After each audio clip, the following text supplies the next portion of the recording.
Mohamed Salah ébloui encore une nouvelle fois en English Premier League. Samuel Eto'o adoubé par Ronaldo. Bonsoir à tous et merci de nous suivre sur Afrique Sport pour l'essentiel de l'actualité footballistique.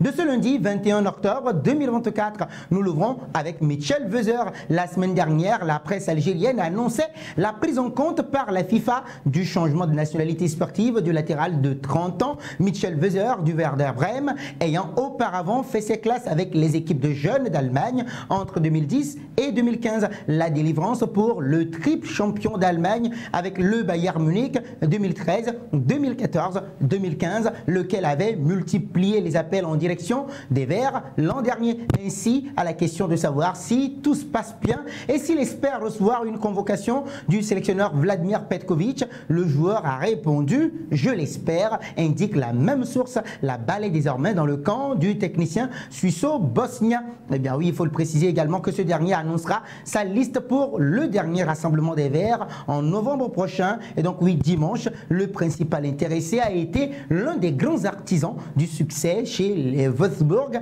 2-4 à l'occasion de la 7e journée du championnat d'Allemagne. Après avoir égalisé pour les siens juste avant la mi-temps 45e+5, il s'est illustré peu après l'heure de jeu par une passe décisive sur le 3e but, 67e. Nous poursuivons avec Walid Regragui. Selon les informations du journal marocain à Saba, cité par le 360 Sport, Walid Regragui devrait aller à la rencontre d'Hakim Ziyech dans le cadre de sa tournée européenne en prévision des deux ultimes journées des éliminatoires de la CAN 2025 contre le Gabon et le Lesotho en novembre prochain. Alors que l'ailier de Galatasaray a généré un malaise au pays suite à ses publications au vitriol à l'encontre justement des autorités à cause du conflit israélo-palestinien, cette démarche suggère un retour à l'apaisement, signe que les parties n'ont pas rompu les contacts. La tendance suggère même un retour dans la tanière du natif de Droten. Eh bien oui, c'est en tout cas le motif de la visite du sélectionneur au Nusser Mazraoui, Brahim Diaz et Shadi Riyad Regragui, eh bien oui, comme toujours révélé par Asaba. Affaire à suivre. Nous filons au Cameroun avec Clinton Ndié, nouveau joueur du Rapid Bucarest depuis la mi-septembre.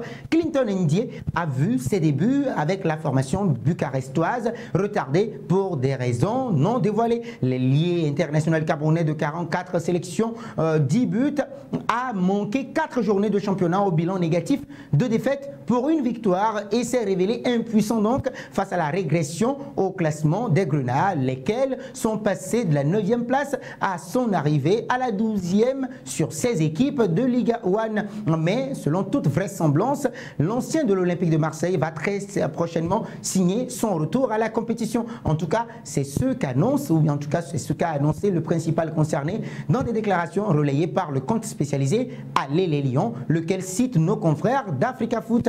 L'occasion de dévoiler ses ambitions à la clé en club, mais aussi en sélection. Maintenant que je peux jouer, mes ambitions sont d'aider l'équipe Rapide de Bucarest à atteindre ses objectifs, de contribuer à notre succès en championnat et d'avoir un impact lors de chaque match. Et surtout, je veux rejoindre les Lions dès que possible pour les compétitions à venir, a-t-il affirmé. Clinton Ndié n'est plus apparu avec les Lions indomptables depuis la CAN 2023 où il n'avait pas joué la moindre minute. Initialement présélectionné par le sélectionneur Marc Brice il y a quelques semaines en amont de la double confrontation avec le Kenya 4-1-0-1 les 11 et 14 octobre dernier, les troisièmes, en tout cas pour les 3e et 4e journées des éliminatoires de la CAN 2025, le natif de Douala n'avait pas été retenu dans la liste définitive pour défaut de visa. Reste à savoir si son état de forme physique lui permettra d'être éligible pour les 2 prochaines journées, 2 dernières d'ailleurs qualificatives en novembre prochain contre la Namibie et le Zimbabwe. Nous restons toujours au Cameroun, les amis, avec les confidences flatteuses de Ronaldo R9 sur Samuel Eto'o fils. Le temps d'une interview, Ronaldo Nazario s'est révélé et a rappelé en tout cas les bons souvenirs des Clasico en début des années 2000. L'ex-avant-centre vedette du Real Madrid version galactique a révélé le joueur du Barça qui l'impressionnait le plus. Le joueur du Barça qui m'impressionnait le plus était Samuel Eto'o. À une époque, le Barça avait Ronaldinho et Eto'o. Nous, c'était l'époque des Galactiques et les Clasico étaient des matchs difficiles. Bien sûr, je connaissais le talent de Ronaldinho. Nous avions gagné la Coupe du Monde 2002 ensemble. Mais le joueur du Barça qui m'impressionnait le plus était Samuel Eto'o, a admis le double ballon d'or et double champion du monde brésilien. Puis, il développe justement en mettant en exergue des similarités dans leur trajectoire respective et dans leur profil. On a la même trajectoire. Il a joué à Madrid, Barcelone et l'Inter comme moi. J'aime son mental. Il est rapide, technique et efficace. Il pouvait jouer partout sur le terrain, faisait des courses justement verticales pour aller presser et toucher le ballon. Samuel Eto'o est un bagarreur et si j'avais eu l'opportunité de jouer avec lui, on aurait formé un duo bestial en attaque. Des dithyrambes qui seront certainement appréciés par la légende des Lions indomptables du Cameroun aux 118 sélections, dont 56 buts et qui donneront forcément encore plus de crédit à ce dernier dans le débat du meilleur joueur africain de tous les temps. Nous terminons avec Mohamed Salah, tombeur de Chelsea, 2-1 dimanche dernier dans le choc de la 8e journée de l'English Premier League. Liverpool d'Arne Slot conserve la tête du championnat devant le quadruple tenant du titre Manchester City. Et bien oui, il s'agissait de la 7e victoire en 8 matchs des Reds contre une seule défaite, un départ canon auquel n'est absolument pas étranger Mohamed Salah, auteur lui d'un de ses meilleurs débuts d'exercice sur les bords de la Mersey, buteur sur penalty pour l'ouverture du score à la 29e minute, puis auteur d'un amour de passe décisive 2 minutes plus tard après l'égalisation